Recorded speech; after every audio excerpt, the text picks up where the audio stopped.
To be born into the priestly tribe of Levi, spiritually speaking, is a little like being born into royalty.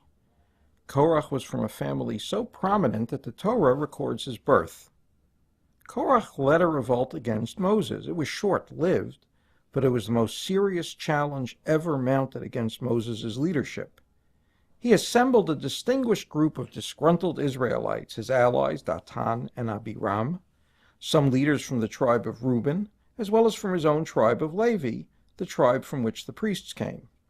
Incidentally, Levi was also Moses' tribe. This revolt was a little like one of the president's advisors saying to their boss, "Hey, how come you're in charge?"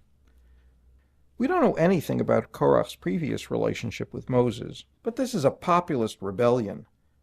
Korach accuses Moses of being an elitist, claiming that Moses is keeping God to himself. In front of a large gathering of Israelites, Korach chides Moses and Aaron. "You have gone too far.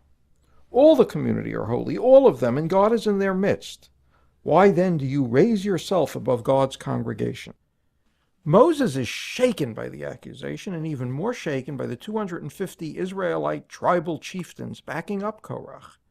At first he says nothing, rather he falls on his face, presumably in prayer.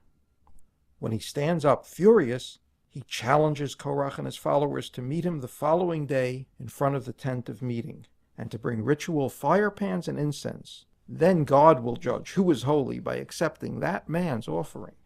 The next day everyone gathers in front of the tent of meeting. By this point Moses is feeling fully confident. He announces to the assembled crowd of Israelite spectators, "If these men die a natural death, then it wasn't God who sent me to be your leader." He has barely finished speaking when the earth opens its mouth and swallows up all of Korach's people along with their households and all their possessions. They totally vanished from the midst of the Israelite camp. Everyone is astounded. The spectators are enraged, shouting that Moses and Aaron have brought death upon their community.